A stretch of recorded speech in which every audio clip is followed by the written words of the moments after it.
안녕하세요, 독자 여러분. 오늘의 달콤한 이야기에 오신 것을 환영합니다. 재밌게 읽어주시고 좋아요와 구독도 잊지 마세요. 자, 시작해볼까요? 나는 올해 46살. 아직 장가를 한 번도 못 가본 노총각이다. 설상가상으로 전세 사기를 당해 전 재산을 날려버렸고 지금은 작은 원룸에 의지해 살아가고 있다. 모든 게 무너진 것 같은 상황에서 그나마 위안이 되어준 건 바로 주인 여자였다. 61살에 그녀는 10년 전 교통사고로 남편을 잃었고 3년 전 하나뿐인 아들이 결혼해 집을 떠난 뒤로 줄곧 혼자 지내고 있었다. 아마 그런 이유에서였을까. 그녀는 나를 마치 아들처럼 따뜻하게 대해 주었다. 총각, 오늘 뭐 먹었어? 밥 안 챙기면 몸 상한다.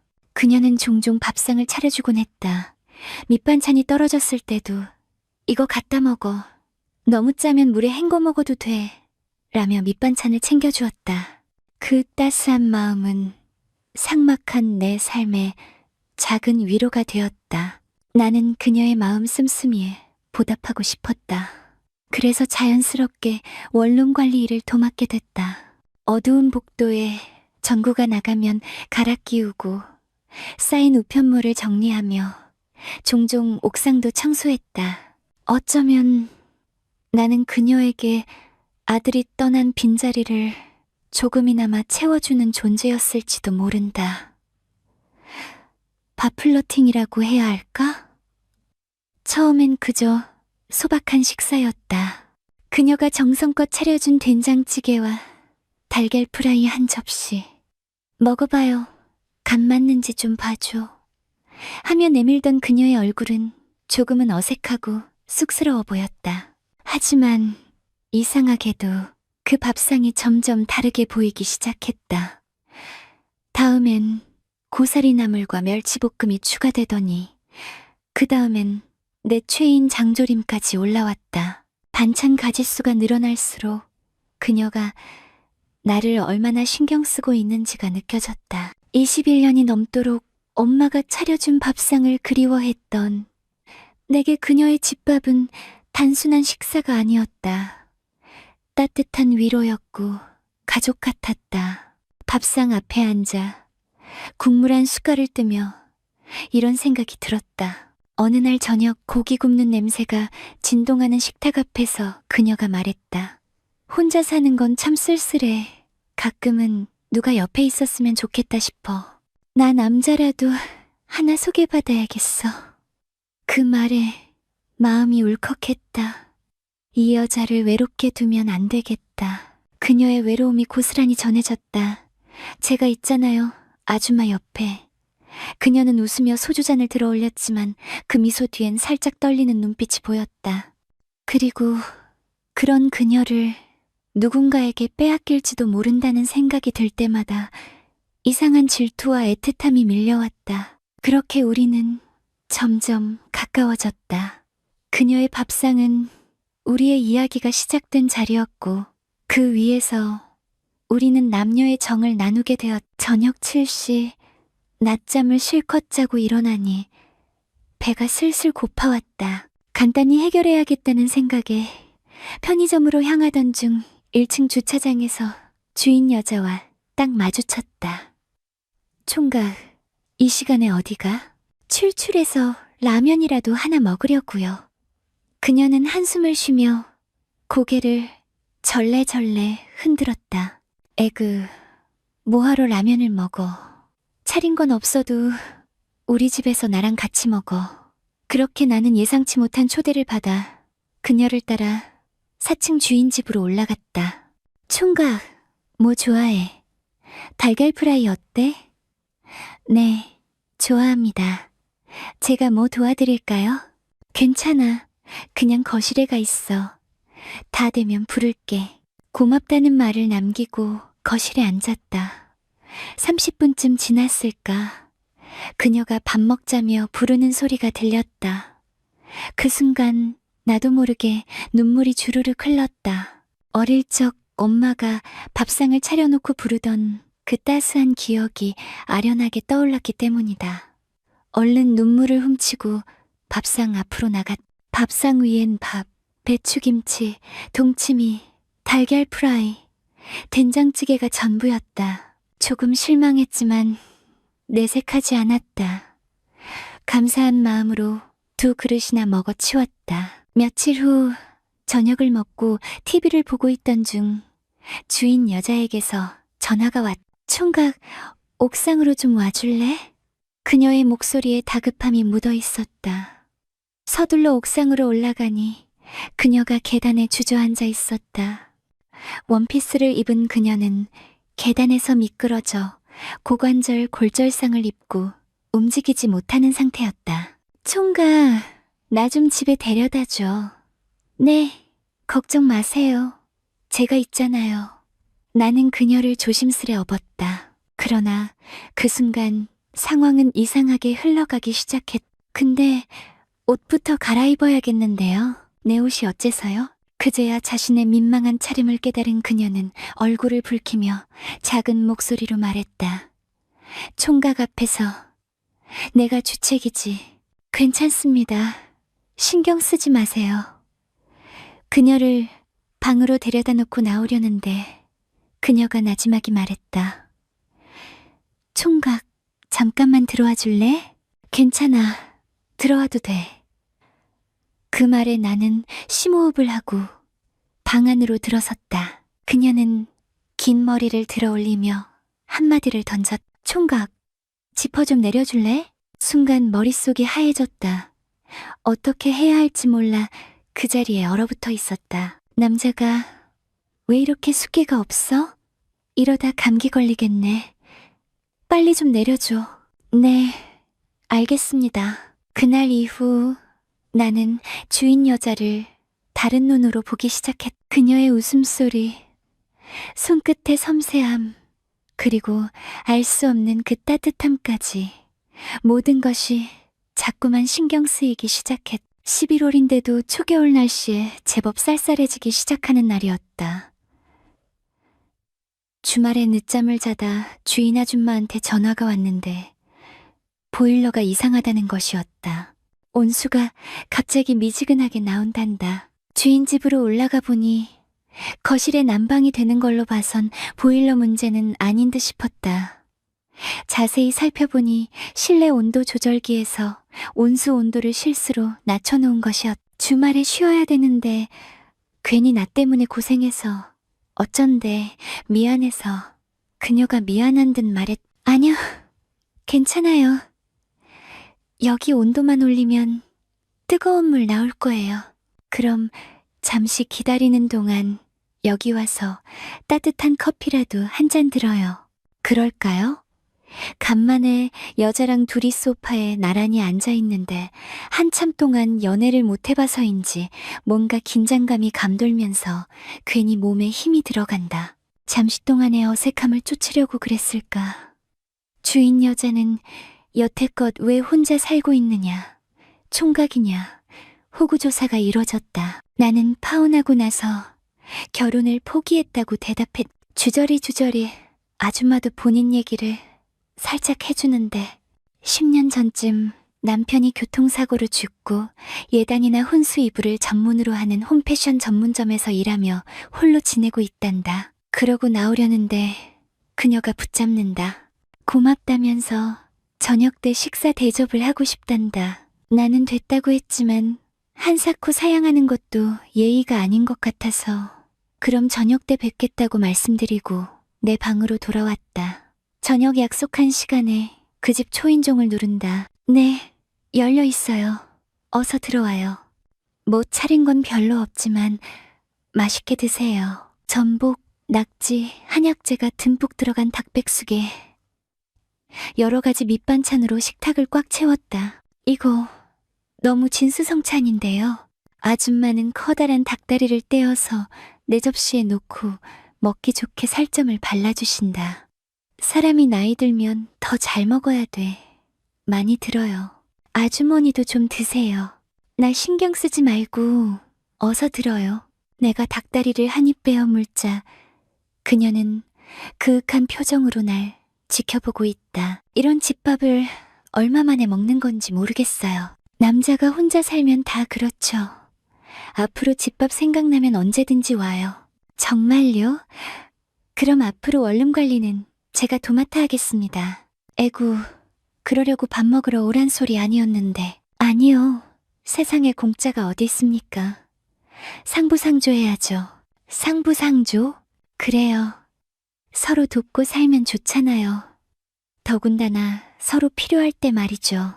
호호호, 서로 돕는 거 좋네. 그렇게 또 며칠이 흐르고 본격적인 겨울이 다가올 무렵 한방 눈이 내리는 날이었다. 퇴근하고 동네 마트에 들러 이것저것 사고 있었다. 주인 여자도 장을 보러 나오셨는데 마주치게 되어 인사를 하게 된 것이다. 그리고 아줌마를 태우고 집까지 갔다. 집까진 10분 정도 거리였는데 차 타고 가면서 그동안 왜 연락 한 번 없었느냐, 혹시 자기가 부담스럽냐 등등 물어보셨다. 그래서 내가 아줌마랑 계속 연락하고 지내면 찐으로 대형 사고 칠 것 같아 일부러 피했다고 하니, 혼자서 별 걱정을 다 한다면서 그러지 말고 이따가 자기 집으로 저녁 먹으러 오란다. 종종 집밥도 좀 먹고 그래야지. 라면만 먹으면 몸 상해라고 하시며, 그래서 시간에 맞춰 4층 주인 집으로 향했다. 집안에서 이제 막 끓기 시작하는 김치찌개 냄새가 진동을 하고 그녀가 반갑게 맞아주었다. 김치찌개에 갓김치, 보쌈김치, 계란말이를 들고 오고 마지막에 밥까지. 그렇게 주인 여자와 둘만의 식사가 시작되었다. 총각은 사귀는 여자친구 없어? 없어요. 왜일까? 이렇게 듬직하고 잘생겼는데. 후, 그래요? 그럼 아주머니가 여자친구 해주실래요? 장난 반 진단 반으로 던지니까 이 아줌마 얼굴이 불그스레해지더니 눈빛을 반짝이며 다 늙어 빠진 과부가 그럼 쓰나? 호호, 서로 통하면 그만이지. 나이 따위가 뭔 상관이에요. 요즘 연상연하 커플 무지 많아요. 나한테야 총각이면 감지덕지지. 근데 총각한테 나는 좀 아니지 않아? 그렇지 않아요. 저한테도 아주머니가 분에 넘치는 사람인걸요. 아줌마는 살짝 당황했는지 연신 내가 왜? 라고 했지만 표정은 싫지 않은 눈치였다. 그분과의 관계는 어느새 알 수 없는 정이 들기 시작했. 아줌마라고 하기엔 몸매도 꽤 괜찮으셨고 그분을 떠올리다 잠을 설치는 날도 종종 있었. 그러다 어느 날 아줌마께서 저녁에 고기를 구워준다며 집으로 오라는 것이다. 이상하게도 초대받은 그 순간부터 심장이 두근거리기 시작했다. 이게 뭐라고 설레지 싶은 마음으로 찾아갔다. 식탁 위엔 갖고 온 고기와 반찬들이 정갈하게 차려져 있었다. 우리는 처음엔 평소처럼 담담한 대화를 나눴지만 소주 한 잔씩 기울이다 보니 점점 깊은 이야기가 나오기 시작했다. 나도 한때는 꽤 인기 많았었는데. 에이, 아줌마 지금도 인기 많으실걸요? 그 말에 아줌마가 코웃음을 치며 소주를 들이키더니 푸념을 늘어놓기 시작했다. 남자가 그리울 때가 종종 있어. 요즘엔 평생 이렇게 혼자 살아야 하는 건가 싶어. 요즘 따라 새삼 쓸쓸하네. 그 순간 이상하게 제 마음속에서 무언가 꿈틀댔다. 내가 이분의 외로움을 채워줄 순 없을까? 라는 생각이 들었. 아줌마, 아직도 충분히 예쁘고 매력적이세요. 좋은 사람 만날 수 있을 거예요. 하지만 그녀는 쓴웃음을 지으시며 고개를 저으셨죠. 이 나이에 무슨 연애야? 그냥 이렇게 사는 게 맞나 보다 싶어. 그 대답이 왠지 모르게 아쉬웠습니다. 그래서 저도 모르게 입 밖으로 튀어나온 말이 있었죠. 그럼 제가 아줌마 애인 할까요? 고요했던 분위기가 흔들렸습니다. 그분은 소주잔을 내려놓으며 웃으셨죠. 민수 씨는 내 아들뻘이잖아. 무슨 애인이야? 그런데 저는 물러설 수 없었어요. 심장이 두근거리며 말했습니다. 저는 진심이에요. 아줌마만 괜찮다면 외로울 때 기댈 수 있는 친구가 되어드릴 수 있어요. 그분의 눈이 커졌습니다. 놀란 듯한 표정으로 저를 바라보시더니 한참을 침묵하셨어요. 그 순간의 긴장감이란 저는 어쩌면 잘못된 말을 한 게 아닐까 후회하기 시작했죠. 그런데 그분이 조용히 입을 여셨습니다.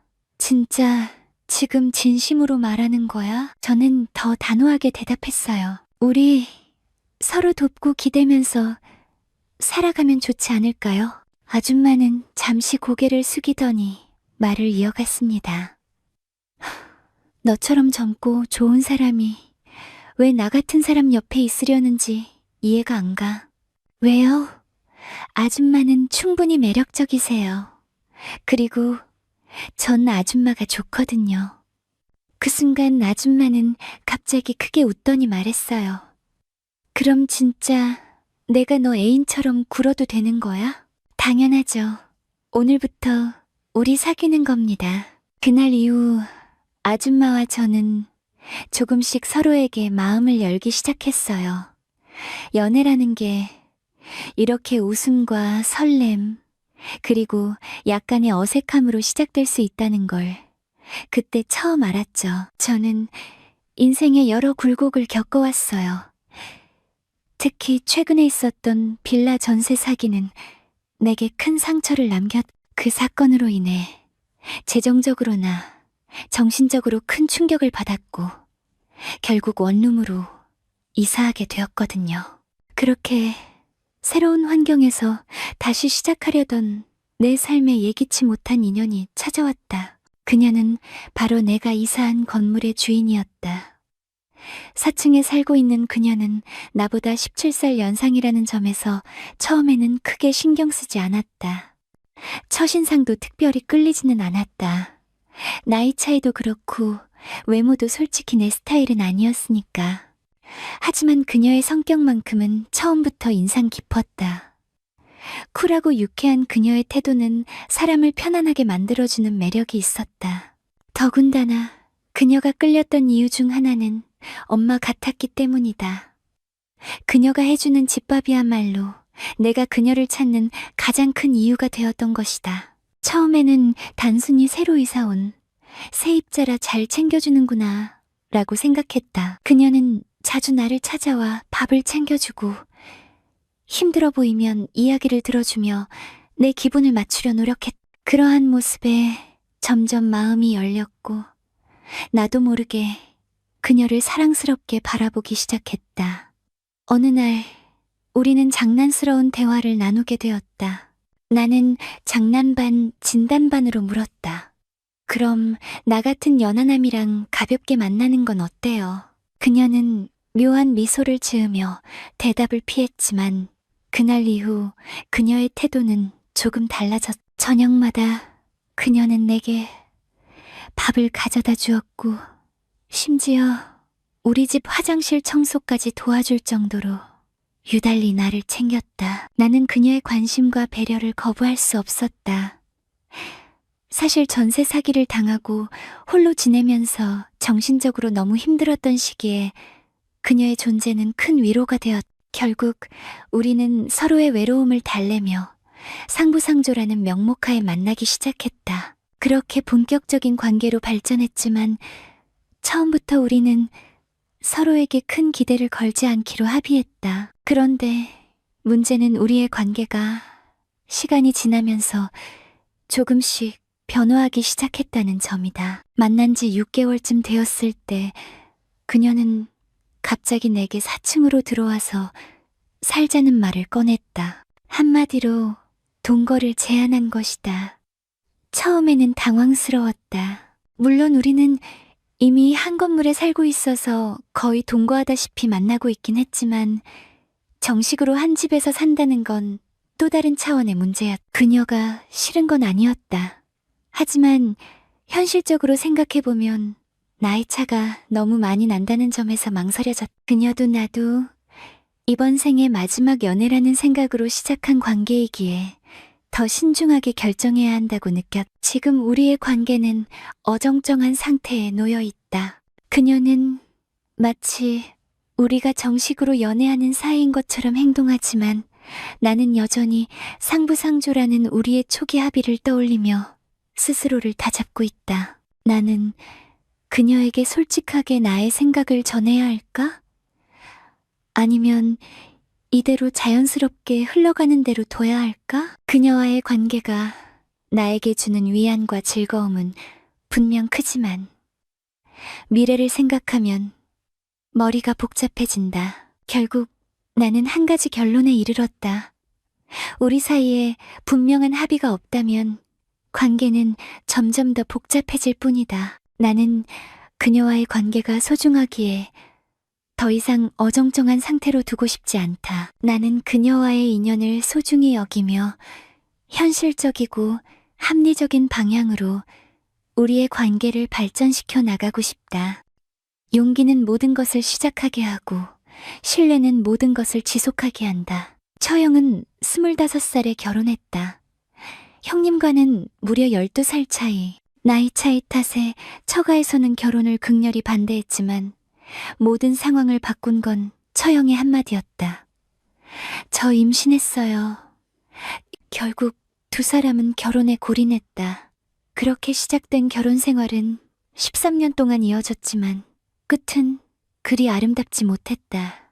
이혼이라는 결말을 맞이한 처형은 친정으로 들어갔지만 장모님과의 끊임없는 갈등 끝에 또다시 집을 나왔고 그렇게 처형은 1년 가까이 우리 집에서 머물게 되었다. 제부, 아직 저녁 안 드셨죠? 아, 네. 처형은요? 저도요. 잠시만 기다려요. 제가 저녁 차려드릴게요. 네, 죄송합니다. 괜히 번거롭게. 뭐를요? 동생도 없는데 이 정도야 아무것도 아니죠. 나는 소파에 앉아 TV를 켜려다가 문득 주방 쪽으로 눈이 간다. 처형이 앞치마를 메고 요리를 준비하고 있는 모습이 눈에 들어온다. 허리를 감싼 끈 아래로 우아한 곡선이 만들어지는 모습이 어쩐지 시선을 끈다. 그 순간 처형이 고개를 돌려 내 쪽을 본다. 나는 황급히 시선을 피했지만 처형은 모든 걸 알겠다는 듯 미소를 띠며 묻는다. 제부, 해물탕 괜찮죠? 후후. 아, 네. 처형이 해주시는 거면 뭐든지 좋죠. 그래요? 조금만 기다리세요. 다시 요리에 집중하는 처형. 나는 안도의 한숨을 내쉬며 리모컨을 친다. 그런데 또다시 처형의 목소리가 들린다. 근데 제부, 아무리 배고파도 뒷모습 보면서 딴 생각하지 마세요. 조금만 참아요. 꽈광. 내 머릿속에서 폭발음이 울린다. 쪽팔려 죽겠다. 잠시 후 요리가 완성되었다는 처형의 말에 식탁으로 이동했다. 해물탕에서 모락모락 김이 올라온다. 무심코 한마디가 튀어나왔. 이야, 소주 한 잔 했으면 딱인데요. 뭐, 제부는 그러시던가요? 네, 이왕이면 처형도 같이. 후후, 한 잔 정도야 괜찮죠. 하지만 두 잔은 안 돼요. 그렇게 소주를 꺼내들고 우리는 가볍게 건배를 했다. 처형은 두 잔만 마셨지만 어딘가 하고 싶은 말이 있어 보였다. 결국 식사를 마치고 나는 설거지를 하겠다고 나섰지만 처형이 완강히 거부했다. 나는 식탁에 앉아 설거지를 하는 처형의 뒷모습을 또 바라보다가 그만 들키고 말았다. 제부, 왜 자꾸 쳐다봐요? 민망하게. 설거지하는 사람 처음 봐요? 아, 죄송합니다. 근데 어떻게 아셨어요? 호후. 자꾸 따가운 시선이 등에 꽂히는 게 느껴지잖아요. 처형이 농담을 건네자 술기운도 오르고 나도 대담해졌다. 등에만 꽂혀요? 네. 처형이 잠시 멈칫하더니 웃으며 대답했다. 그리고요. 뒤통수도 따갑고요. 뒤통수도요? 그리고 처형은 살짝 미소 지으며 낮게 말했다. 사실 제일 따가운 데는 엉덩이네요. 나는 작게 웃음을 터뜨리며 농담을 이어갔다. 어떻게 아셨어요? 뒤에 눈이 달린 것도 아닌데. 제가 워낙 민감하거든요. 눈치도 빠르고 제부가 그렇게 뚫어져라 쳐다보니까 자꾸 신호를 보내네요. 따끔따끔하게. 제가 잘못했네요. 이렇게 밥도 얻어먹고 처형을 아프게 하다니. 어떻게 배상하면 될까요? 어떻게 배상할 건데요? 처형의 말투는 가벼웠지만 묘한 긴장감이 맴돌았다. 나는 더 이상 나아가지 않고 미소를 짓는다. 다음번엔 제가 저녁 살게요. 해물탕만큼 맛있을진 모르겠지만요. 그럼 약속이에요, 제부. 처형은 웃으며 설거지를 마쳤고 그날 밤은 조용히 지나갔. 내 나이는 이제 38살이다. 결혼을 한 지는 5년이 넘었지만 그동안 와이프가 직장을 다니느라 스트레스 때문인지 아기가 없었는데 얼마 전에 와이프가 직장을 그만두고는 바로 임신을 해서 현재 임신 4개월이 조금 넘었다. 우리 처가집은 장인어른, 장모님, 그리고 처형 1명과 처제 1명이 있다. 우리 와이프가 둘째 딸이고 언니와 여동생, 딸만 셋인 것이다. 우리 마누라 자랑은 아니지만 아직 나이가 32살이고 꽤 봐줄 만은하다. 대체로 처가집 식구들이 타고난 유전자 덕분인지 키도 크고 얼굴도 괜찮은 편이었지만 타고난 미모에도 불구하고 처형은 38살의 이혼녀, 처제는 30살의 솔로였. 그때 우리는 주말이면 처가집에 가서 자고 일요일 저녁에 집에 오곤 했다. 결혼하기 전에 내가 결혼 승낙을 받기 위해 한 달에 2번은 꼭 처가집에 가서 딸뿐인 집안의 아들 노릇을 하겠다고 약속을 했었다. 꼭 그것 때문만이 아니더라도 처가집에 가는 다른 이유도 있었다. 처가집에 가면 동갑내기 처형과 나를 무척 좋아하는 처제를 볼 수 있기 때문이었다. 당시 처형은 이혼하고 백수로 지내면서 하루 종일 집에만 밝혀 지냈다. 지난 여름이었. 주로 토요일에 자주 갔던 처가집을 그때는 주말에 친구들 모임이 있어 금요일에 간 적이 있었. 그리고 때마침 처형의 생일이었다. 퇴근하고 와이프와 같이 처가집에 도착하니 벌써 한상이 차려져 술잔이 오가고 있었다. 안녕하세요. 저희 왔습니다. 엄마, 지훈 왔어. 어서 오게나. 지훈, 편안히 지내셨어요? 처형 생일 축하해. 형부, 어서 오세요. 처제는 요즘 새로 사귄 남친이랑 매일 데이트하기 바쁘다던데 오늘은 집에 있었네. 이제 정말 시집 가야 하는 거 아니야? 어머, 형부도 참 볼 때마다 나 시집 못 보내서 안달난 사람 같아. 이런 일상적인 대화가 오고 갔다. 뭐하나, 지훈. 이리로 와서 앉게. 네. 장모님, 뭘 이렇게 많이 하셨어요? 정말 상다리 휘어지겠네요. 차린 건 없지만 많이 들고 가게. 우리 둘째 딸도 많이 먹. 엄마, 나 갈 때 이거 하고 이거 좀 싸줘. 그래, 알았다. 하여튼 딸려는 키워봤자 소용없다니까. 이런 정겨운 얘기가 오가는 중에도 내 눈은 한쪽으로 쏠릴 수밖에 없었다. 내 바로 앞에 처형이 앉아 있었는데 술이 좀 취했는지 자세가 많이 흐트러져 있었기 때문이다. 처형, 벌써 취한 거야? 나랑 오늘 코가 비뚤어지게 마시기로 하고선 이러면 안 되지. 이후 처형과 술을 엄청 많이 마신 것 같다. 참고로 나는 술을 좀 마시는 편이다. 소주 3병까지는 정신 차리고 마실 정도는 되니까. 반면에 처갓집 식구들은 술을 잘 못한다. 소주 1~2병 마시면 전부 필름이 끊길 정도니 그나마 처형이 나랑 대작할 수 있는 정도의 주량이다. 처형과 저는 조금 각별한 사이입니다. 그런 처형이 우리 집에 잠깐 들어와 살게 되었지요.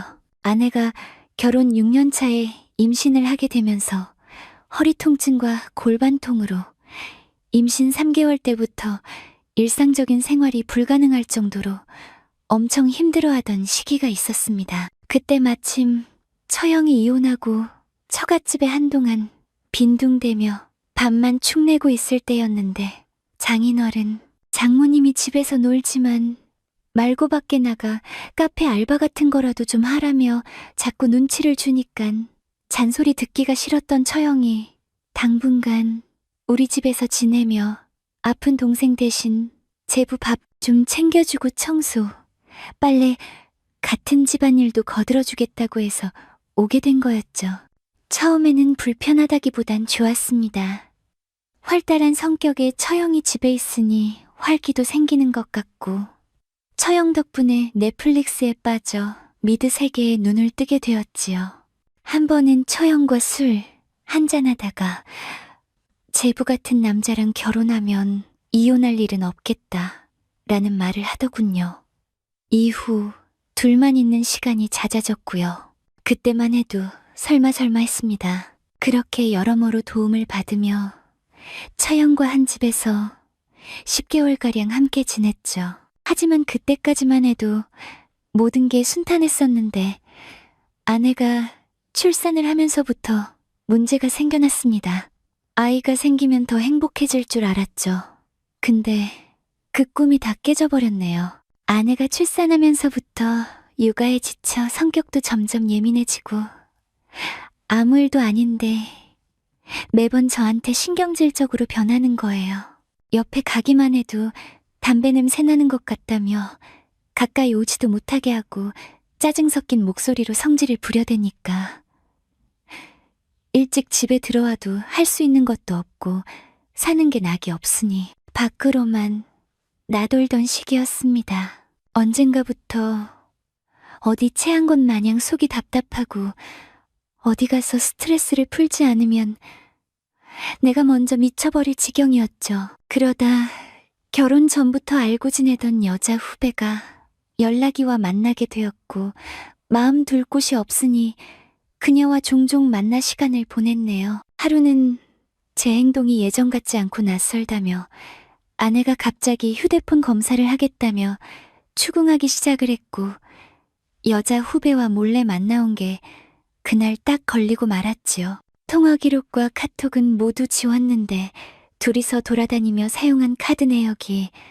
문자로 날아온 걸 아내가 확인하고 의심을 가지기 시작했고 저는 몇 번 만나서 술 마시고 건전하게 논게다라고 절대 바람 피운 게 아니라고 당신이 하도 성질 부리고 짜증내서 기댈 곳이 없어서 그랬다고 다시는 연락하지도 만나지도 않겠다고 다짐을 하고 외도 흔적을 찾지 못하자 흐지부지 넘어갔어요. 그때 처형한테서 연락이 온 겁니다. 처형도 우리 집에서 10개월가량 지내오다 아내의 예민해진 까탈스럽고 변덕스런 성격 때문에 못 참고 원룸을 얻어 혼자서 자취하고 있었는데 그 원룸 얻을 때도 제가 부동산을 같이 따라다니며 채광은 괜찮은지 방범창은 잘 되어 있는지 방 보러 다닐 때부터 입주할 때까지 옆에서 하나하나 챙겨줬었죠. 뒤늦게 저희 부부의 힘든 상황을 알게 된 처형에게 연락이 온 겁니다. 제부 괜찮냐고 스트레스 풀 데 없음 퇴근하고 언제든지 자기네 집으로 오라고 오랜만에 술이나 한잔하자면서요. 다음날 처형 집으로 찾아갔죠. 집안에는 처형이 텔레비전 리모컨을 붙잡고 나를 기다리고 있었다. 아, 여기 와서 식사를 하시지. 왜 돈 들여서 밖에서 잡수세요? 하며 평소에도 정이 많던 처형이 반갑게 맞아주었다. 아, 오늘은 직원들과 같이 한 잔을 하느라고 같이 먹게 되었어요. 처형과는 서스럼 없이 지냈다고는 하나 이렇게 단둘이가 되니 어찌나 난감하고 어색하던지 괜히 앉은 자리가 가시방석과도 같았는데 씻고 나오세요. 저랑 맥주나 한잔해요. 하길래 난 욕실로 들어가 간단히 씻고 나왔는데 처형은 나보고 요즘 고생을 한다면서 간단한 술상을 차려놓고 기다리고 있었다. 요즘 힘드시죠? 나도 심심하던 차인데 우리 모처럼 술이나 한잔해요. 아이고, 이런 집에서도 못 봤던 호강을 하네요. 감사합니다. 이렇게 하여 처형과 나는 술을 마셨는데 잔이 오가고 맥주가 여러 병이 비워지자 얼굴이 발그스레해지던 처형이 남편에 대한 푸념을 늘어놓기 시작했다. 제부, 내 동생한테 좀 잘해주세요. 어휴, 저처럼 되지 말고요. 제부도 바람 피우죠. 하긴 남자들이 바람을 안 피운다는 게 이상하지만요. 호후. 아, 아닙니다. 바람이란요. 하, 정수말로는 심증은 있는데 물증을 찾지 못해서 그냥 넘어갔다고 하던데. 비밀 지켜드릴 테니 저한테만 솔직히 말해봐요. 바람 피우고 다닌 거 맞죠? 처형도 잘 알잖아요. 정수, 요즘 성질 한번 부리면 옆에 있는 사람 아무도 못 말린다는 거. 답답하기도 하고 어디 가서 하소연이라도 하고 싶어서 여자 후배 몇 번 만나 술 한잔한 게 다예요. 우리 부부 걱정은 넣어두고 처형이야말로 제대로 된 남자 좀 만나서 재혼이라도 하세요. 언제까지 혼자 원룸에서 지낼 거예요? 나야 뭐 알아서 잘 만나고 다니니깐 제 걱정은 그만 넣어두시고 제부 걱정이나 해요. 제부, 그럼 앞으로는 답답하면 우리 집으로 와요? 네? 갑자기요? 아니, 다른 여자랑 술 마시다 오해받는 것보단 낫잖아요. 안 그래? 그렇게야 하죠. 내가 앞으로 제부 술친구가 되어드릴게. 그러면야, 나야 좋긴 한데 그럼 언제든지 와도 괜찮은 거죠? 그럼요. 대신 제부도 제 부탁 하나 들어주셔야 해요. 부탁, 그게 뭔데요? 일자리 구해지기 전까지만 원룸 월세 좀 내주시면 안 될까요? 좋아요. 그러죠 뭐. 그날 이후 처형과 많은 비밀을 공유하며 부쩍 가까워졌습니다. 얼마 전 처형은 유럽 여행을 가겠다며 여기저기 돈을 빌렸습니다. 처제와 장인어른에게도 손을 벌렸고 저에게는 현금 대신 비상용으로 쓸 수 있는 카드를 빌려달라기에 흔쾌히 건넸죠. 하지만 여행을 다녀온 뒤 카드 명세서를 보니 거의 500만 원 가까이 사용한 기록이 있었습니다. 딱히 뭐라고 야단칠 수도 없는 상황이라 속으로만 끙끙 앓다가 유야무야 넘겼습니다. 처형은 취업을 해서 돈을 갚겠다고 했지만 정작 면접을 제대로 보러 다니지도 않았습니다. 오히려 외모를 갖고 재혼을 해야겠다며 쌍꺼풀 수술을 받는데 돈을 썼더군요. 문제는 여름 휴가 때 터졌습니다. 부산으로 가족여행을 갔던 중 처형이 휴대폰을 잃어버린 겁니다. 장인어른께 혼날까봐 말도 못하고 저에게 와서는 최신형 스마트폰을 알아봐달라고 하더군요. 장모님은 처형 부탁이라면 어지간한 건 다 들어주시는 편이지만 장인어른은 반대로 다 큰 딸내미 뒷바라지하는 것에 늘 불만이 많으신 분이라 처형이 곤란한 일이 생기면 결국 저에게 부탁을 하는 일이 많아졌습니다. 저도 처형과 나름 비밀을 공유하는 사이라 매번 거절하기도 애매한 입장입니다. 문제는 처형의 씀씀이가 벌이에 비해 지나치게 크다는 겁니다. 정작 수입은 없는 처형이 대책 없이 여기저기 손을 벌리며 지내다 보니 저 역시 난감한 상황에 놓이곤 합니다. 이렇게 처형과 애매모호한 관계로 지내는 게 맞는 걸까요? 아니면 뭔가 확실히 선을 그어야 할 때가 온 걸까요? 자신을 먼저 돌보지 않으면 다른 사람을 돕는 일은 결국 무너질 수밖에 없다. 처형과의 관계에서 느끼는 부담감은 충분히 이해됩니다. 가족이라는 이유로 도움을 요청받는 상황이 반복될 수 있지만 그 요청이 계속해서 한계를 넘어선다면 이제는 분명히 선을 그어야 할 시점입니다. 그러나 문제는 단순히 금전적 부담이나 부탁의 빈도가 아니라 처형과 공유한 비밀에 있습니다. 이 비밀이 해결되지 않는다면 관계의 애매함도 처형과의 정리도 쉽지 않을 겁니다. 비밀은 가족 간의 관계를 더 복잡하고 민감하게 만들 수 있습니다. 특히 그 비밀이 처형에게 유리하게 작용하거나 처형이 의존적으로 행동할 수 있는 기반이 된다면 상황은 더 어려워질 수 있습니다. 이를 해결하려면 비밀을 유지하면서도 처형에게 책임감을 심어주는 방향으로 접근해야 합니다. 처형이 자립할 수 있도록 조언하거나 처형의 문제를 배우자나 가족들과 함께 풀어나가는 방법을 고민해 보세요. 비밀을 무작정 폭로하는 것은 관계를 악화시킬 수 있지만 비밀을 무기처럼 사용하게 두는 것도 현명한 선택이 아닙니다. 결국 중요한 것은 처형과의 관계가 건강하게 유지될 수 있도록 감정적으로 거리감을 조정하는 일입니다. 비밀이 관계를 구속하거나 불편함을 가중시키지 않도록 때로는 솔직한 대화나 적절한 거리가 필요한 때임을 상기해야 합니다. 일이 남아 혼자 사무실을 지키고 있었다.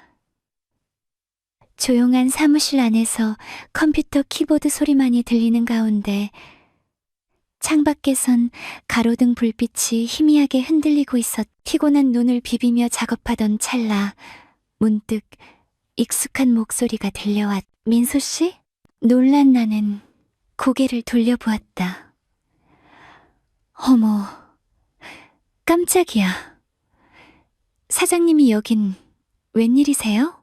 문가에 서 있는 그녀는 양손에 비닐봉지를 들고 있었다. 그 속에는 도시락과 작은 음료 캔들이 보였다. 민수 씨 혼자 고생하는 것 같아서 나 참 좀 사왔어. 그녀가 환하게 웃으며 말했다. 어머, 정말요? 고맙습니다. 피곤함에 지쳐있던 나는 그녀의 등장만으로도 큰 위안을 느꼈다. 역시 제 생각해주는 사람은 사장님밖에 없다니까요. 내가 농담처럼 던지자 그녀는 고개를 살짝 흔들며 말했다. 자자, 감동은 그만하고 이거 먹자. 민수 씨 초밥 좋아하잖아. 테이블 위에 초밥 상자를 올리는 그녀를 보며 나는 속으로 웃음을 지었다. 안 그래도 배고팠는데. 감사해요. 함께 초밥을 먹으며 대화가 이어졌다. 그녀는 평소보다 부드럽고 편안한 표정이었. 내가 초밥을 하나 집어 입에 넣자 그녀는 물었다. 맛있어? 내가 고른 건데. 네, 사장님이 사오신 거라 더 맛있는 것 같아요. 아유, 입에 발린 소리. 그녀는 소리내어 웃었지만 얼굴이 살짝 붉어지는 걸 감추지 못했다. 언제 끝나? 나 오늘 민수 씨랑 데이트하고 싶은데 조금만 기다리세요. 금방 끝내고 술이나 한잔하러 가요. 내가 말하자 그녀는 고개를 갸웃했다. 많이 남았어? 아니요, 거의 다 끝났어요. 그녀는 잠시 나를 보다가 자리에서 일어섰다. 그럼 좀 쉬었다가 해. 내가 어깨 좀 주물러 줄게. 아니, 괜찮아요. 어떻게 사장님이. 에이, 가만히 있어봐. 그녀는 내 뒤로 다가와 어깨에 손을 얹었다. 처음엔 어색했지만 곧 그녀의 따뜻한 손길에 긴장이 풀리며 나도 모르게 눈을 감게 되었. 그녀의 손끝에서 전해지는 힘은 생각보다 섬세하고 부드러웠다. 민수 씨 많이 힘들었지? 요즘 많이 바빴잖아. 그녀의 목소리는 조용했지만 다정했다. 네, 사장님 덕분에 이렇게까지 일 배우는 것도 감사한 일이에요. 내가 말하자 그녀는 살짝 웃으며 대답했다. 내가 한 건 없는데 그래도 고맙다니 기분 좋네. 잠시 후 그녀가 귓가에 입을 가까이 대고 속삭이듯 말했다. 민수 씨는 나이도 한참 어린데 왜 자꾸 남자로 보이는 거야? 내가 참 주책이지? 그 순간 심장이 멎는 것 같았다. 그녀의 말은 한편으론 농담 같으면서도 한편으론 진심처럼 느껴졌다. 나는 잠시 머뭇거리다 가볍게 웃으며 답했다. 주책이라뇨? 저한테 매력이 넘쳐서 그런 거 아닐까요? 그녀는 내 말에 피식 웃으며 가볍게 내 어깨를 툭 쳤다. 참나, 정말 웃겨. 하지만 그녀의 표정에는 어딘가 묘한 기운이 느껴졌다. 그날 이후 우리의 관계는 어딘가 달라지기 시작했던 것이다. 나는 가난이 무엇인지 일찍부터 배운 사람이었다. 삼남매 중 막내로 태어난 나는 고등학교를 졸업하자마자 군대에 입대했고 복무를 마친 후에도 집안 형편이 넉넉하지 않아 바로 대학에 진학하지 못했다.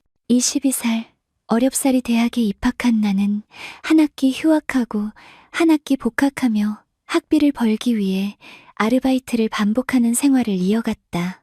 밤늦게까지 일하고 새벽에 강의실로 향하던 날들이 이어지며 지친 몸과 마음은 언제쯤 끝이 날지 모를 터널 속에 갇혀있는 기분이었다. 그런 와중에 의류 공장에서 일하게 된 것은 우연이자 운명이었다. 친구의 소개로 시작한 단순한 생산직 아르바이트였지만 공장은 어쩐지 나에게 특별한 공간처럼 느껴졌다. 단순히 기계가 돌아가는 소리만이 아닌 사람들의 숨소리와 꿈이 담겨 있는 것 같았다.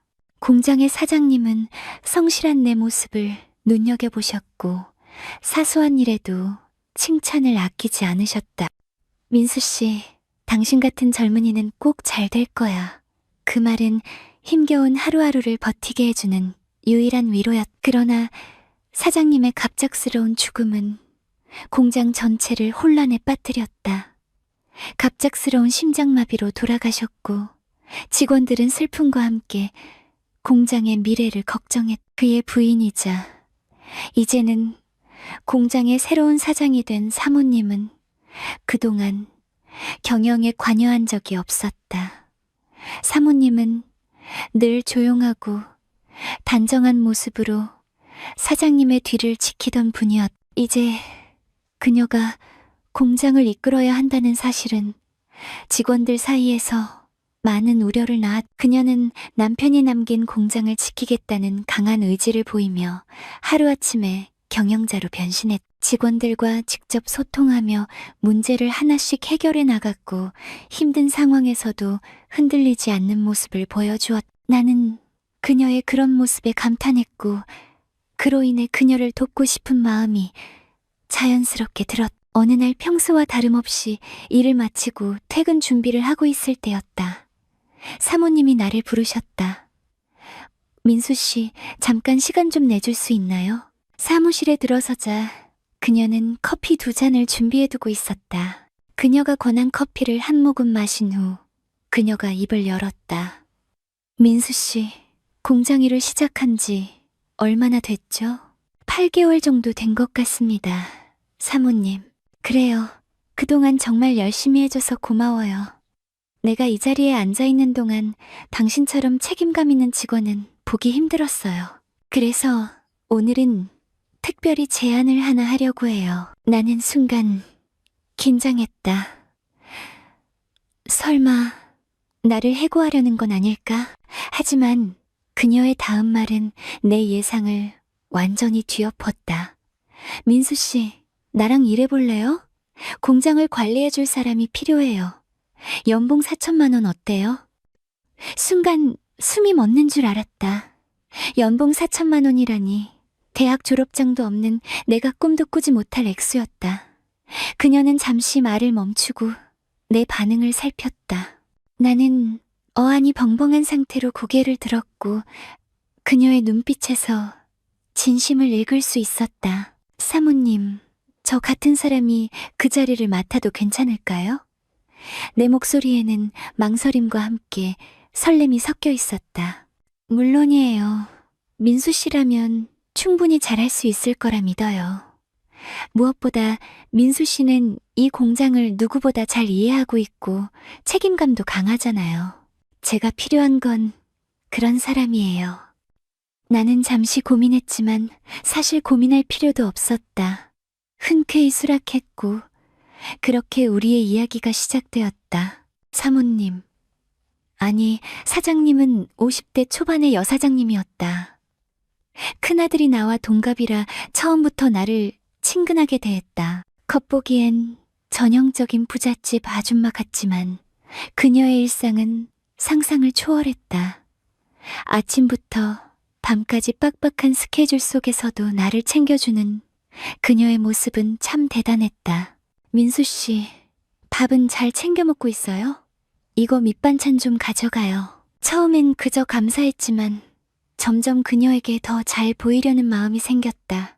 그런 마음 때문이었을까? 나는 아줌마에게 더욱 잘 보이려고 발버둥을 쳤고 그녀가 시키는 일이라면 언제나 완벽하게 해내기 위해 곱절로 더 열심히 했다. 그 결과 그녀의 신뢰를 얻는데 큰 몫을 했고 대학 졸업장도 없던 내게 관리직이라는 파격적인 입사 조건을 내걸게 된 것이다. 우리 사장님은 겉보기에 돈 많은 남편 만나서 쇼핑이나 즐기는 전형적인 아줌마처럼 보인다. 하지만 그녀의 일상은 24시간이 모자랄 정도로 스케줄이 빡빡하다. 아침에 눈 뜨면 대학을 다니는 두 아들 밥을 차려주고 부랴부랴 공장으로 출근을 한다. 출근하면 주문받고 오늘의 일정을 지시하고 수금하러 다니고 거래처를 접대하고 보통 밤고시는 돼야 사장님의 업무는 마무리가 된다. 그러면 또다시 집으로 가서 집안일이며 아들 뒤치다꺼리를 하다가 잠자리에 든다. 참 대단한 아줌마다. 남편이 죽고 왠지 모르게 술에 취하는 날이 부쩍 많아졌다. 언젠가 이런 적도 있었다. 그날도 난 잔뜩 취한 그녀를 태우고 달리던 중이었다. 그런데 졸고 있던 그녀 머리가 내 쪽으로 스르르 넘어오는가 싶더니 결국은 내 다리에 얼굴을 묻어버린 것이었다. 이후 집에 도착하였을 때쯤 그녀가 부시시 눈을 뜨더니 고개를 쳐드는 게 아닌가. 그날 예상치 못한 스킨십으로 인해 그녀가 여자로 보일 때가 간혹 있었다. 안경 너머로 보이는 눈가의 잔주름이 그녀의 나이를 말해주지만 작은 얼굴에 보조개가 파일 때는 나를 묘하게 만든다. 그녀를 보고 혹하는 건 나뿐만이 아니다. 거래처 사장들은 그녀를 만나기 위해 온갖 수작을 다 건다. 자기 별장 경치가 끝내준다는 둥, 사업을 확장시켜준다는 둥, 제 인생을 살게 해준다는 둥. 어떻게든 그녀를 만나려는 놈들이 대다수이다. 그녀가 어떤 처세술을 가지고 있는지는 모르지만 아직까지 남편이 죽은 이후 그녀가 만나는 남자는 없어 보였다. 그녀는 가끔 퇴근 후에 거래처 사장들과 간단한 술자리에 참석하곤 했는데 이것이 화근이 되어 나와 시간을 보내는 결과를 가져왔다. 하루는 일이 너무 많아서 새벽 3시까지 했어도 마무리가 안 돼 마음으로 포기를 하고 야식을 사러 밖으로 나와 토스트와 음료를 사서 공장으로 돌아왔다. 나올 때는 아무도 없었는데 그 사이에 사장님이 건물 출입문 앞에 앉아서 고개를 숙이고 있는 것이다. 사장님, 여기서 뭐 하세요? 그녀는 말이 없었다. 그래서 살짝 흔들면서 다시 불렀다. 사장님, 도대체 술을 얼마나 먹은 거예요?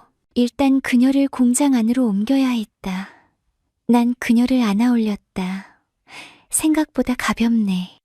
나는 목이 뒤로 꺾일까봐 팔뚝으로 머리를 받쳐들고 조심조심 공장 내 사무실 소파 위에 그녀를 눕혔다. 그리고 잠시 앉았다가 괜히 오해를 받지 않을까 해서 사무실을 나오려는데 민수 씨, 가지 말고 나랑 같이 있자. 그녀가 날 불러 세우는 것이었다. 네? 다른 뜻은 없고 다만 나 혼자 있기 너무 무서워서 그래. 내일 아침까지만 같이 있어줘. 그래도 시간이 너무 늦었는데 나도 오늘은 내가 왜 이런지 모르겠어. 그냥 혼자 있기가 너무 싫어서 그래. 민수 씨 그냥 가버리면 나 혼자 클럽에라도 갈지 몰라. 사장님, 내 앞에서 신세 한탄하는 것도 나를 놀라게 하였지만 나이트클럽에 가서 남자를 만나겠다는 말이 나를 더 놀라게 만들었다. 한편으론 좀 귀엽기도 하고 말이다. 어떻게 해야 클럽 가겠단 말 안 하시겠어요? 내 목소리도 떨리고 있었다. 민수 씨가 내 옆에 있어주면 되지 않을까? 그날 이후 우리는 서로의 마음을 확인하며 연인으로 발전했다. 석 달 뒤 그녀가 조심스럽게 나를 불렀다. 민수 씨, 나 어떻게 생각해? 뭘 말씀하시는 거죠? 나 민수 씨랑 새 출발하고 싶어. 그녀의 목소리는 진지했고 눈에는 어쩔 수 없는 두려움이 비쳤다. 내가 대답하지 못하고 멍하니 서 있자 그녀는 계속 말을 이었다. 민수 씨만 괜찮다면 한 집에서 같이 지내고 싶은데 어때요? 나랑 나이 차이도 많이 나고 민수 씨는 총각이니까 책임지라고 매달리지는 않을게. 언제든 떠나고 싶을 때 떠나도 돼. 지금까지는 잘 참았는데 민수 씨 생각에 잠도 잘 못 잤어. 나 민수 씨 많이 좋아하나 봐. 나는 은은한 미소로 대답했다. 좋아요. 저도 사장님 많이 좋아해요. 앞으로 나 많이 사랑해줘. 그 후 우리는 함께 지내며 더 많은 시간을 보냈고 서로에게 더욱 의지하게 되었다. 행복한 나날도 잠시 사장님이 운영하던 공장은 큰 위기에 직면하게 되었다. 대형 거래처가 결제를 미룬 채 도산하자 자금난을 이기지 못해 공장을 정리하고 집도 팔아서 지방으로 이사를 가야 했다. 민수 씨, 이야기 좀 할 수 있을까?